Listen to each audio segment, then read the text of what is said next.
Toque el botón instalar y espere unos instantes. La aplicación de Radio Caput ha sido instalada exitosamente. Busque el icono en su celular. Los quiero mucho, los aprecio, los admiro mucho, lo que hacen, los felicito. Y podrá escuchar la única y irreemplazable programación de Radio Caput. Sería un placer para mí, realmente. Radio Caput. Soy muy tímida. Ok. Radio Caput. Radio Caput. Estás escuchando Caput. Radio Caput. Radio Caput. Te comunicas con nosotros al 11 65 16 44 46. Radio Caput. Un problema, un alivio. Que nadie nos escuche. Los martes a las 6 de la tarde. Que nadie nos escuche. Que nadie nos escuche. En Caput. Radiocaput.com. Mientras todos duermen, algo muy extraño ocurre en los laboratorios químicos RX. Seguinos en Twitter, @Radio Caput, o en Facebook, Radio Caput. Radiocaput.com. Estás conectado. Estás en Caput. Y la culpa no era mía, ni dónde estaba, ni cómo decía. Somos nosotras. Soy la que pinta graffiti pidiendo justicia por todas sus amigas. Somos todas. No soy de sangre combativa, mi cuerpo soberana voy rimando. Somos nosotras. Tanto que siente eufórica, antes que histérica histórica. El programa de Nelly Minchersky en Caput, con la participación de Andrea Cuellar Camarena. Somos nosotras. Somos nosotras. Los martes a las 16 en Caput.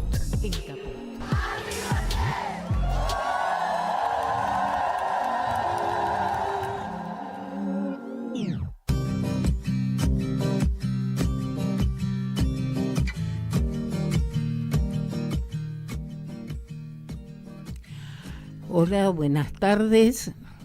No sé si decir buenas tardes. No sé qué decir, la verdad, queridas oyentes, oyentas, oyentos. Qué mal estamos, ¿no? O por lo menos yo estoy mal. ¿Por qué? Porque no entiendo. ¿Vieron qué le pasó a nuestros representantes? ¿Qué les pasó a mujeres con las cuales caminamos juntas por el derecho al aborto, por la paridad? ¿Qué pasa? Que nos educamos en democracia, que vivimos. La Constitución no es una palabra, no es un papel, es un ordenamiento para poder vivir en paz, en libertad, en igualdad. La división de poderes, eso que hay un presidente, una Cámara de Diputados, senadores, un poder judicial, tiene que ver para que cada uno no ceda a estas malas intenciones que a veces tenemos los humanos, que el poder nos deforma. Eso se llama equilibrio de poderes. Eso es fundamental y es una historia. ¿Vieron? 3 hermanos. Todos son buenos. Pero ¿cómo hacemos para que cada uno siga siendo bueno? Un poco sabe que el otro lo vigila y lo controla.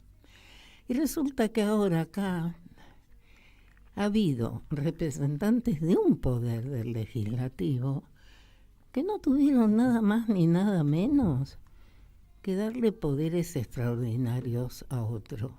Y ustedes saben una cosa, esa Constitución, eso que es sagrado para nosotros, porque es el referente que nos permitió hablar de derechos humanos, de estar solidario con el otro, de ver que los niños y las mujeres somos personas igual que los hombres, que no se necesita ser blanco, rojo o amarillo para ser considerado un sujeto humano.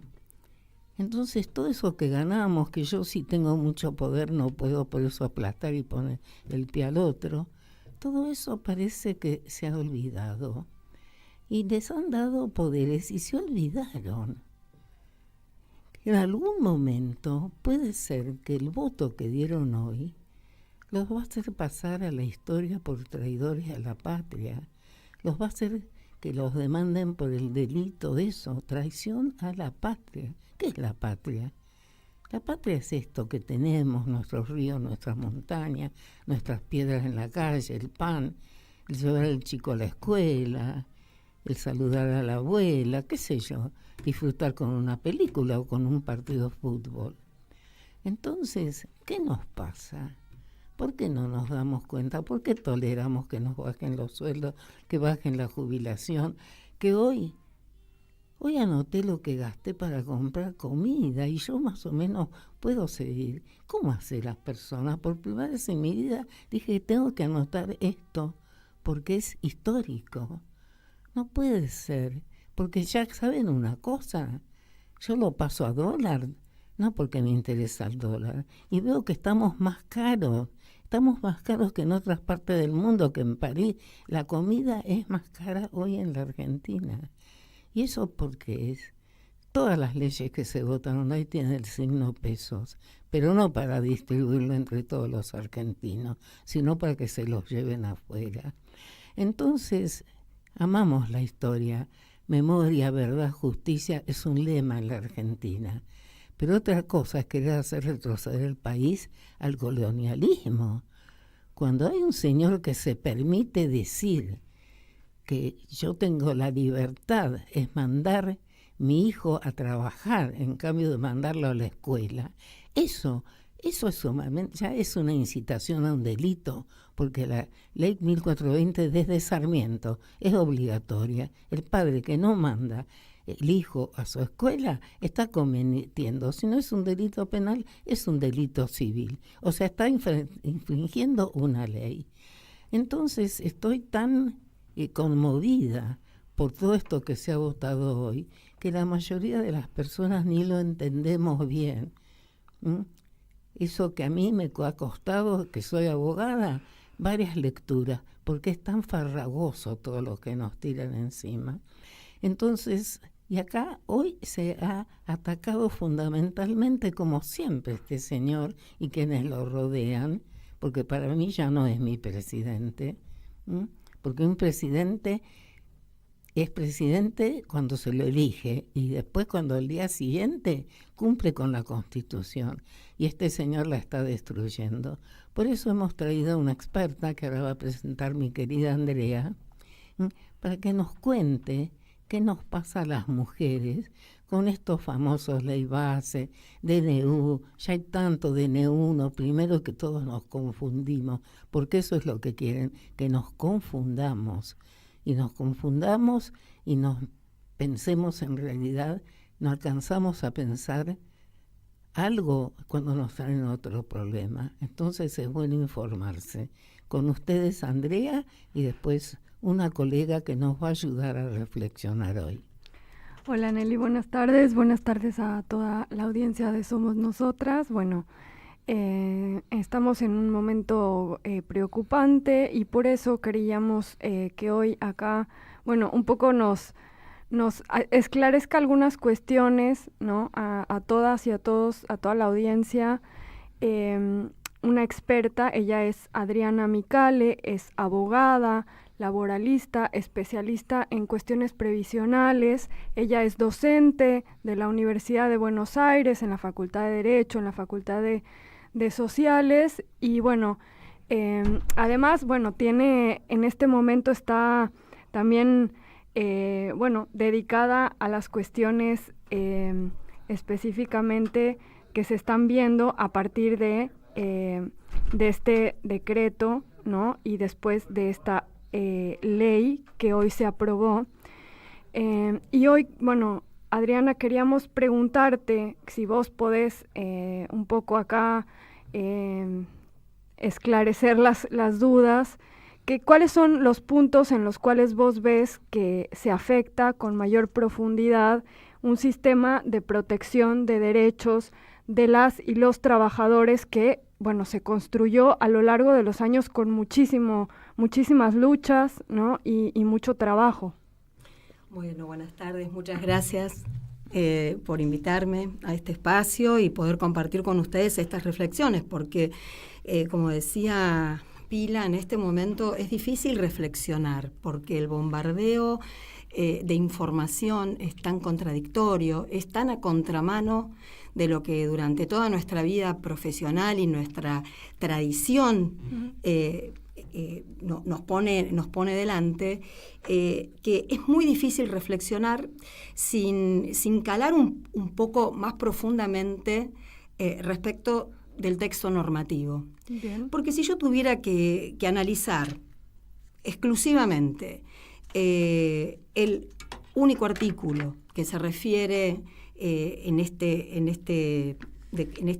ley bases, este artículo 227, que inicialmente lo que hace es derogar la moratoria, que casualmente yo tuve la responsabilidad de informar en la Cámara de Diputados. O sea, si bien yo no participé en el proceso de redacción como técnica, en la Cámara de Senadores me pidieron si yo podía explicarlo a la Cámara de Diputados. Y la verdad es que lo tuve que estudiar profundamente, y era una muy buena ley, la ley 27.705 como ley de moratoria, como planteo hacia futuro, donde lo que se estaba estableciendo era el reconocimiento de asimetrías que hacían que las mujeres, y en la línea de qué nos pasa a las mujeres con esta nueva lógica con la que nos estamos enfrentando, qué nos pasa a las mujeres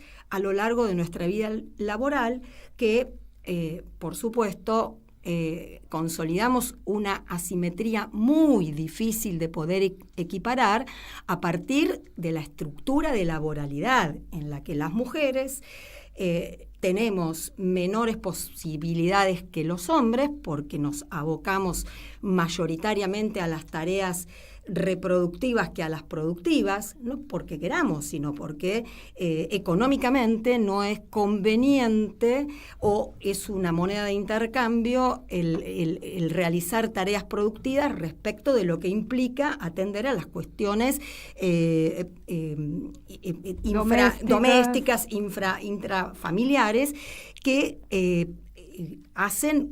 conspiran contra el crecimiento profesional y todo lo que nosotros ya conocemos frente a la adherencia al suelo pegajoso, las tareas feminizadas y la imposibilidad de lograr mayores remuneraciones, e incluso aún ocupando los mismos cargos que los hombres, no accediendo al mismo nivel salarial, lo que esto tiene claramente un fuerte impacto en la protección social.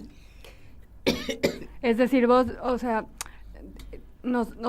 hay una cantidad de obstáculos a lo largo de nuestra trayectoria y de nuestras vidas como mujeres en el espacio, en el mundo del trabajo, que se ven atravesadas por nuestra condición de género, que después, al momento de jubilarnos, ¿no?, también tienen un impacto. Y bueno, porque frecuentemente tenemos distintas circunstancias que hacen interrumpir nuestra trayectoria laboral. Claro, obvio, cada vez que y no solamente con relación a los hijos, sino que todavía, y con la prolongación de la vida, más de una vez nos encontramos con que una mujer tiene a su cargo los hijos y los padres. Hay un rango etario en la que, sin lugar a dudas, estamos traccionadas por ambas obligaciones. Entre la maternidad, entre algo que todavía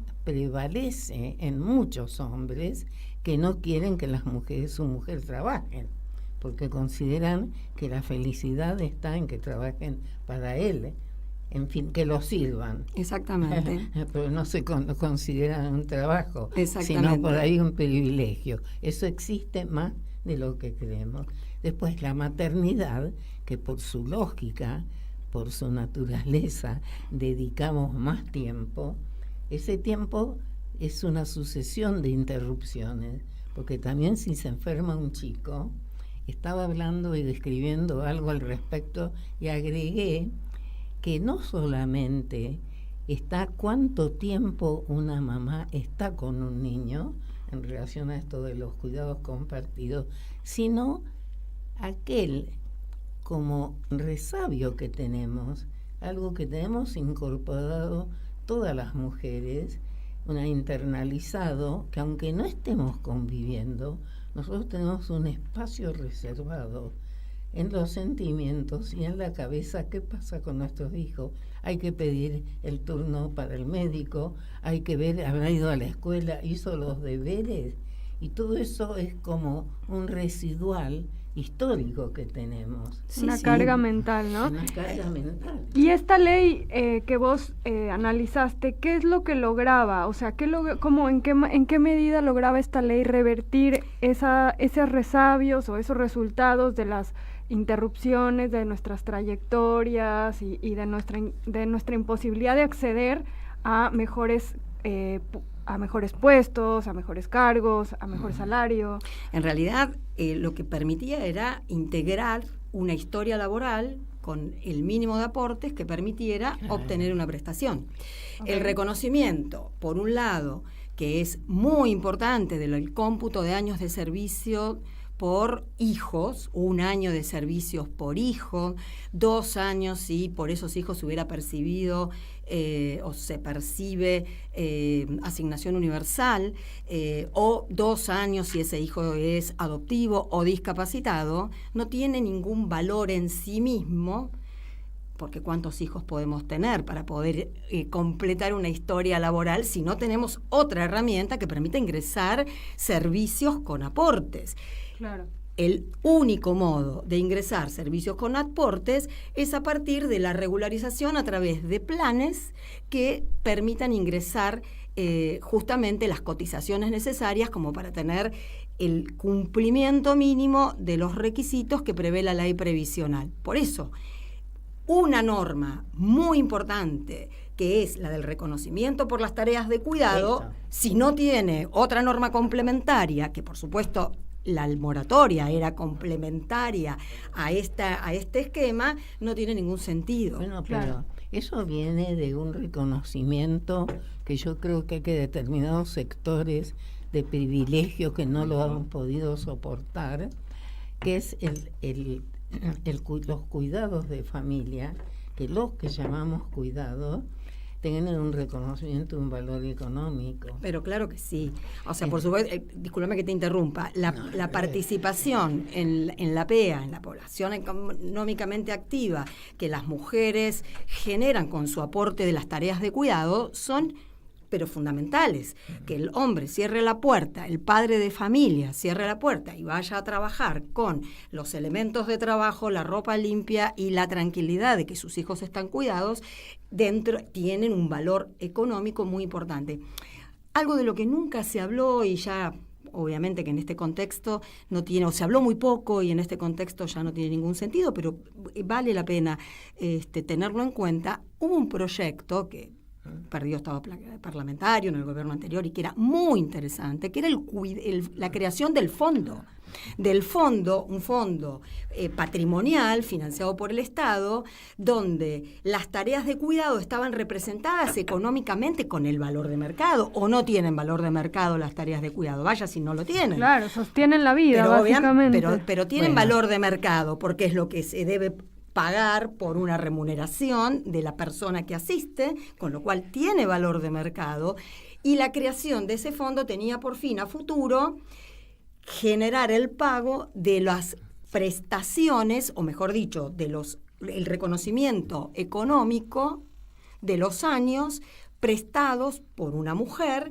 y no solo mujer, y otros grupos vulnerables que generaban la posibilidad de esta participación económica a futuro para poder generar ese reconocimiento. Perdóname que te interrumpa, porque yo creo que muchas mujeres que han recibido este beneficio lo tienen tan naturalizado que no saben que no está en todas partes del mundo, que la Argentina fue pionera cuando le reconoció, con esta terminología que no me gusta mucho, ama de casa, la posibilidad de jubilarse, porque no existía antes.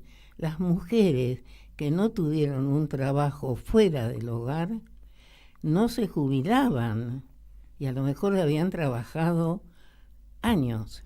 Y no solamente no se jubilaban, tampoco, y me acuerdo de un caso famoso de jurisprudencia terrible, que una señora que trabajó en una unión concubinaria, pero sirviendo y prestando todas las tareas domésticas a un señor, cuando falleció, no se le reconoció nada, porque como no estaba casada, ese trabajo había sido algo gratuito, que ella lo hizo porque quiso.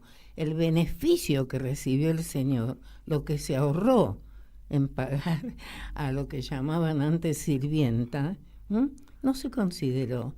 Entonces, yo quiero que las mujeres todas sepamos que esto no es historia de siempre. Acá hubo gobiernos que reconocieron y aprobaron y fomentaron leyes para reconocer a las mujeres esta posibilidad, que después inclusive se fue mejorando con lo que contó acá la doctora, reconociendo los años también y los hijos, un año de antigüedad, porque a veces una mujer había trabajado unos años fuera del hogar y le faltaban años de reconocimiento. Y esto se está cambiando ahora, se está eliminando, como tantos otros derechos que pensamos siempre que era natural que los tuviéramos. No, había habido diputados distintos de los de ahora, de algunos de los de ahora, gobiernos que lo fomentaron y lo pusieron en marcha. Pero además, precisamente esta ley, la que se está derogando con la ley Bases, es un plan de regularización no económico para quien lo afronta. Está calculado sobre la base de un día de remuneración real, con lo cual además es recaudatorio. La eliminación de este plan moratorio es una eliminación de una fuente de financiamiento que hoy tenía, que todavía tiene. En realidad, tenemos que decir que todavía tiene, porque esto tiene apenas media sanción, claro. Tiene que ser aprobado, pero la realidad es que ANSES ya hace tiempo que no está dando turnos para los pedidos de prestaciones. Da vuelta el relojito en la pantalla. Esto no está formalizado, pero están claramente impedidos. Está claramente impedido el otorgamiento de los turnos de las prestaciones con moratoria. Y no solo para quienes tienen la edad jubilatoria, tendrían la oportunidad de percibir la prestación, donde a descuento pagan las cuotas, sino también este plan de moratoria le permite a las mujeres que aún no cuentan con la edad, a las mujeres y a los hombres, tenemos que decirlo, que tienen en diferentes plazos, la posibilidad de ingresar periodos a futuro, ¿sí? Pagando, pero son verdaderamente onerosos. No es que el Estado está sosteniendo a esas mujeres. Esto es lo que quiero señalar. Claro, esto es lo que quiero, que no hay una causa, no hay una causa financiera en esto. Porque se lo recupera en realidad, ¿no? Pero no solo lo recupera cuando es a descuento. Y con las unidades que deben de pago de cancelación que ingresan quienes no tienen edad, están ingresando aporte por periodos que están declarando trabajados y que no tienen la contraprestación previsional porque todavía no tienen la edad, ¿sí?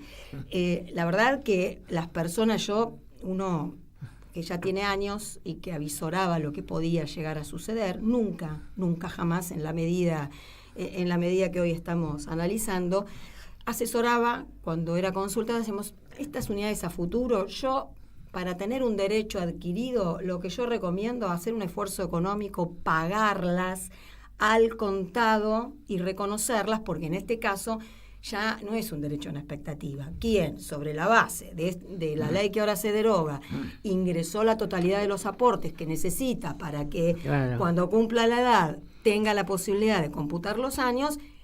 Eso tenemos que decirlo. Se escuchó mucho esto de preguntar en los programas de televisión a los especialistas, y hay un derecho adquirido. No, hay un derecho en expectativa quien todavía no tiene la cantidad de años mínimos. Pero aquellos que han pagado todos los años, por supuesto, que consolidan el ingreso de los aportes porque están afectados a la futura jubilación. Aparte de esto, como tenemos breve tiempo, ¿qué otro tema nos perjudica y específicamente a las mujeres? En realidad, nosotros tenemos en cuenta que la protección social genera, sin lugar a dudas, a partir de todas las proyecciones y de todos los análisis internacionales que se hacen a futuro y en base al estado de cosas que dejó la pandemia, la disponibilidad económica de sostenimiento para lograr igualdad de oportunidades y no una igualdad teórica como la que garantiza la interpretación que nosotros históricamente hacíamos de la Constitución. La realidad es que son todo el marco normativo, no estrictamente el previsional, sino básicamente el laboral, con la modificación que se consolida se consolidaría con esta reforma, son de impacto absoluto en el sistema de protección social, porque en un sistema contributivo donde la base de financiamiento está estructurada en la afectación del salario y las condiciones de protección laboral han quedado absolutamente desleídas frente a lo que va a implicar el capítulo 4 de la ley, que es el capítulo laboral, que a libro cerrado ha sido aprobado tremendamente, sin analizar, dentro de lo que es todo el esquema de indemnizaciones y básicamente en lo que tiene que ver con la no penalización de la evasión, la desconfiguración de la relación de empleo. Nosotros en la primera clase de Derecho Individual le explicamos a los alumnos la diferencia de lo que es ser un trabajador por cuenta propia y un trabajador por cuenta ajena. Y esta ley desconfigura la presunción de la relación de empleo, determinando que quien trabaja para otra persona ya no lo es más, sino que es un cuentapropista y que sobre esa base solo es un colaborador, y ese colaborador o colaboradora, por supuesto, la primera situación que genera su crisis existencial es la ausencia de protección. ¿En qué nos impacta? Bueno, no habrá más asignación por maternidad de las mujeres que colaboran. Es el caso típico de los estudios jurídicos, de los pequeños estudios jurídicos donde hay 3, 4, 5 abogados, abogadas. O sea, las abogadas ya no van a tener la posibilidad, compartimos nosotros la profesión, y en este esquema no serán más trabajadoras dependientes. Y esto, pensemos que en las mini pymes es la constante, hasta 5 trabajadores o trabajadoras no van a tener más protección, toda la protección que generan por la incapacidad que pueda llegar a generar las enfermedades inculpables, las de riesgo de trabajo. Pero te hago una pregunta, ¿por qué no tienen más relación de dependencia? No, claro, pues van a ser, o sea, el empleador puede tenerlas, pero el empleador tendrá la posibilidad de que no sean más trabajadores dependientes, hasta este número de trabajadores o trabajadoras. Hasta 5 trabajadoras, digamos, el empleador o la empleadora puede decidir que no estén en relación de dependencia. Uh-huh. ¿En cualquier rubro? En cualquiera. Yo tomé, por eso dije, somos las 3 abogadas, imaginé un estudio jurídico. Un restaurante. Imaginé mi estudio jurídico donde yo tengo 2 abogados y 2 abogadas en relación de dependencia. Yo podría decir, a partir de ahora son todos monotributistas. ¿Sí? Porque serían pequeños contribuyentes. Otro tema que me parece terrible es el de ¿a cuántos meses se aumentó los 3 famosos meses que teníamos del periodo de prueba? A 6. Eva, en el proyecto inicial estaba en 8, 9, ahora quedó en 6. de todos modos, o sea, es dividir el año, 2 para alguien que pretende especular con la contratación son... Y cada 6 meses cambia. Cada 6 meses puede cambiar un trabajador sin que esto genere el mal llamado costo laboral. Estamos en radio, vamos a decir, entre comillas, porque claramente no es costo laboral, es costo social, ¿verdad? Claro. Es costo de protección. Lo que asegura, digamos, que no se caigan esas prácticas, ¿no? Que no se reiteren esas prácticas que...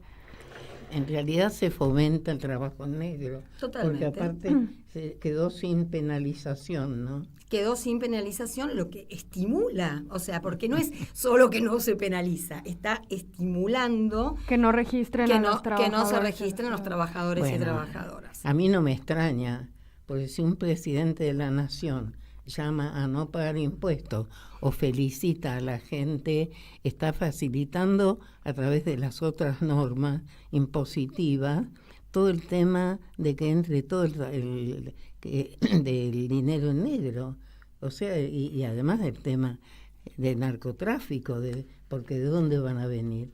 ¿Cómo puede ser que no se tenga límite lo que se puede traer sin justificar?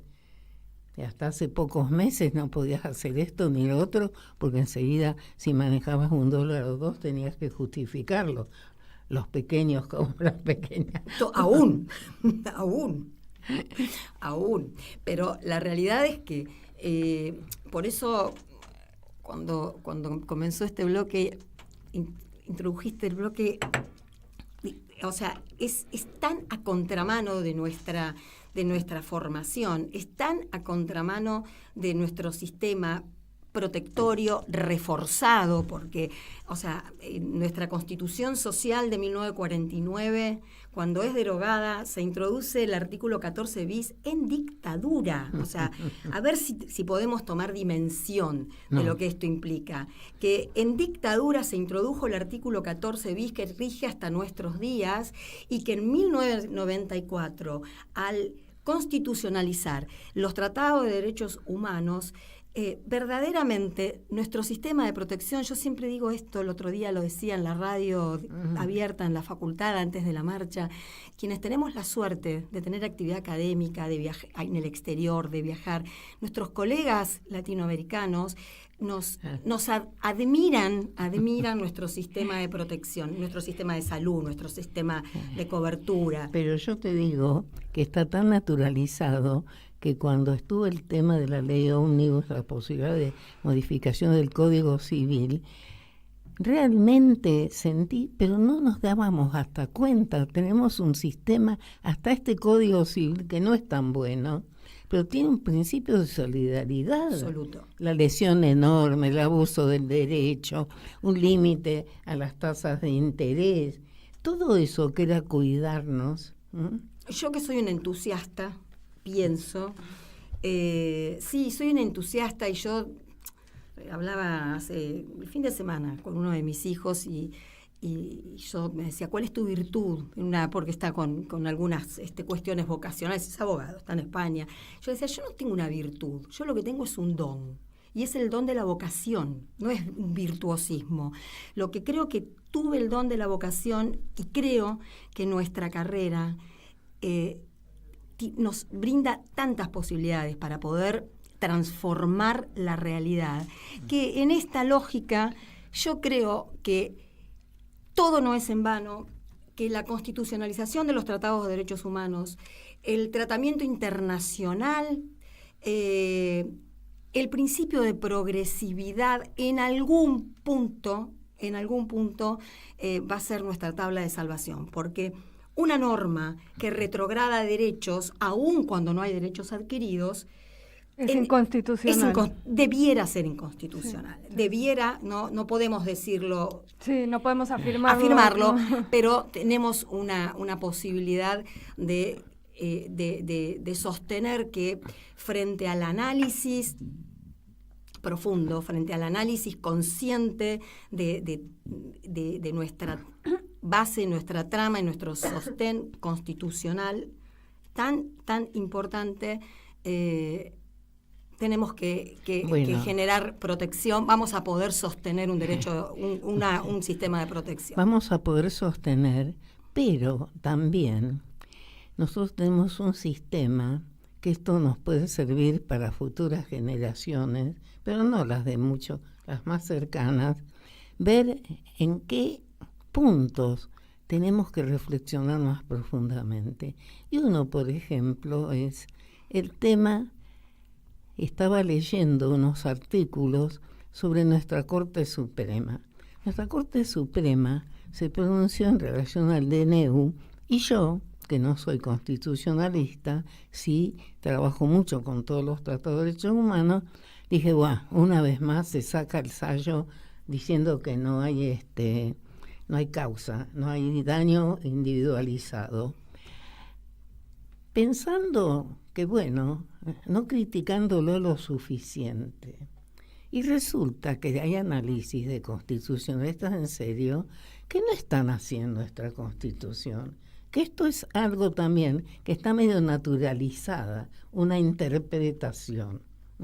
Entonces, tenemos que salir de eso. No puede ser que un tribunal supremo diga lo más tranquilo frente a toda esta afrenta y violaciones, que como no se le dijo, soy yo que me cortaron un brazo, entonces si estoy diciendo que se está violando, estoy pidiendo la nulidad, porque es flagrante. A mí me enseñaron en la facultad que las nulidades, cuando son manifiestas, ni necesitan, hasta se pueden declarar de oficio. Claro. Sí, claro, además es precisamente su rol, ¿no?, de la Corte Suprema, el velar por el cumplimiento de la Constitución y de los tratados internacionales de derechos humanos que, como decía Adriana, fueron jerarquizados y son parte del orden constitucional. Sí, pero ahora yo creo que por esto, queridas oyentes, quiero que cada uno piense lo importante que es.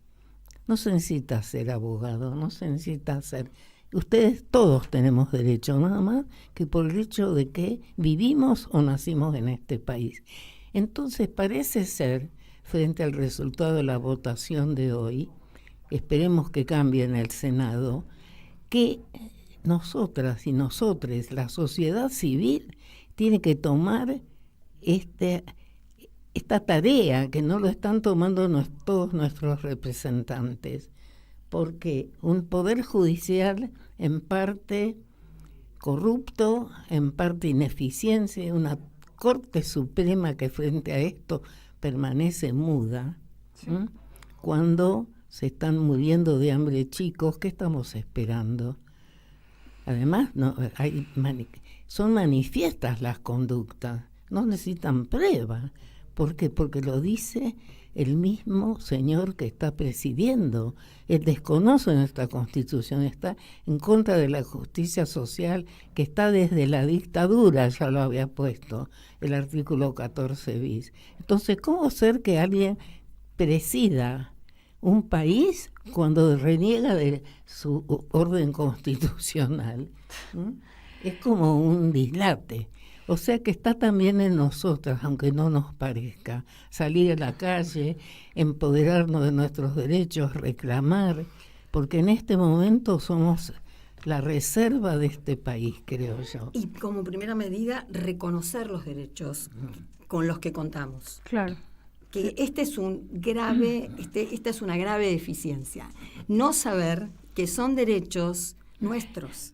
Sí, esto es importante. Pero ¿sabes qué digo yo, que se naturalizó? Así como se naturaliza algunos dichos, bien siempre habrá pobres, también yo creo que muchos jóvenes que votaron a este señor, lo votaron porque no tenían conciencia. Se naturaliza tanto que la educación es un derecho, que la salud, que el hospital, que esto, que lo otro. Todas esas cosas que bien que mal teníamos y que formaban un ambiente, formaban nuestro entorno, que lo dieron por hecho y lo desvalorizaron. Y ahora el derecho a las leyes de locaciones, o sea, tanto que tiene que ver con lo de todos los días, porque el derecho es para lo que hacemos todos los días. Entonces tenemos que saber que tenemos derechos y seguir luchando, ¿no? Exactamente, por eso digo que si no tenemos identificados cuáles son nuestros derechos, claro, no creer que estamos fuera del sistema y saber que es obligación, de acuerdo a la manda constitucional, garantizar la protección social. Totalmente. Esta es una obligación, y si hay una obligación por parte del Estado, bueno, todos y todas tenemos la posibilidad de reclamar ese reconocimiento, esa administración de derechos. Y bueno, aquí es donde el derecho es transformador, y el derecho es el que nos más allá de la protesta, más allá de la posibilidad de reclamar, hay una posibilidad jurídica de sostener, y esto me parece muy, muy importante que se difunda, que todos y todas sepamos que tenemos derechos de concepción en este sentido para poder ejercerlos. Nada más que por eso personas. Te digo, por eso yo llamo esto, y por eso molestamos tanto las mujeres, porque visibilizamos que no teníamos derecho y luchamos por eso, y seguimos luchando porque tenemos derechos a veces en la ley, pero los tenemos en la vida, y también estas leyes nos afectan doblemente. Entonces, sintámonos, nos tenemos derechos, conseguimos derechos, hoy los puso muy bien en el tema con la Constitución de 1994, cuando se dan algunos beneficios a las mujeres, como fue lo de la ama de casa. Tienen esos fondos, son mandas constitucionales.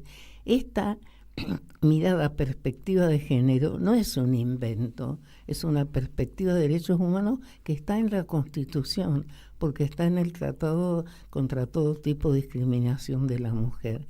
Entonces, sentirnos, empoderarnos de nuestros derechos, es lo que nos va a permitir luchar cada día mejor.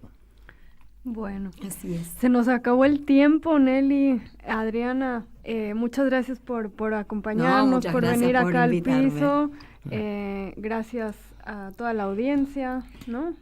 Muchas gracias, pero ¿tenemos tiempo de una musiquita, no? Creo que sí, podemos irnos con un poco de música, pero antes nos despedimos, Nelly. Sí. Y nos vemos la próxima semana. Yo espero que la próxima semana tengamos mejores noticias.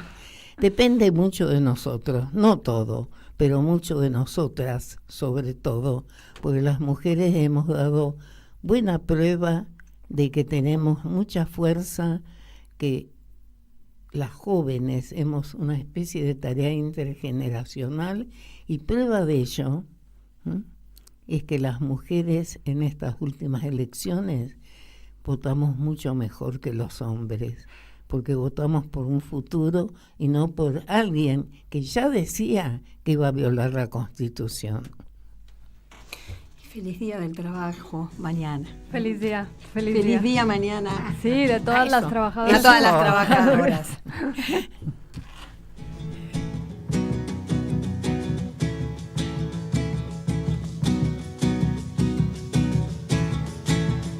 Miren cómo sonríen los presidentes cuando le hacen promesas al inocente. Miren cómo le ofrecen al sindicato este mundo y el otro los candidatos. Miren cómo redoblan los juramentos, pero después del voto doble tormento.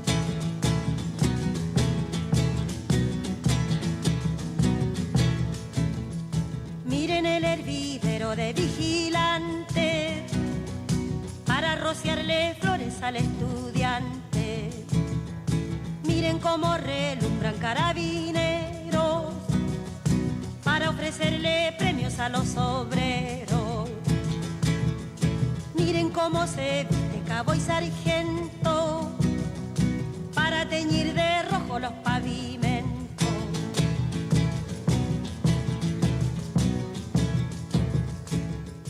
Miren cómo profanan la sacristía con pieles y sombreros de hipocresía.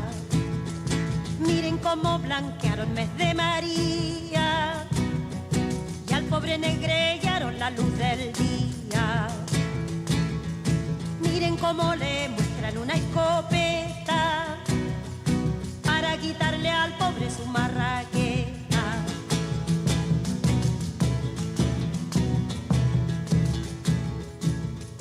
Miren cómo se empolvan los funcionarios para contar las hojas del calendario.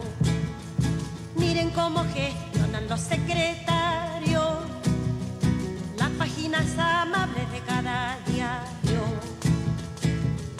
Miren cómo sonríen angelicales. Miren cómo se olvidan que son mortales.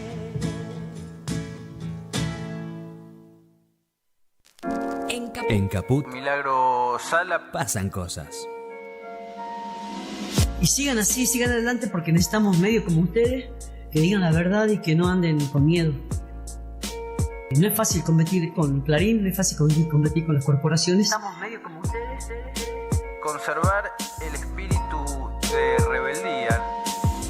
Hoy les toca competir a ustedes, ¿no? Radio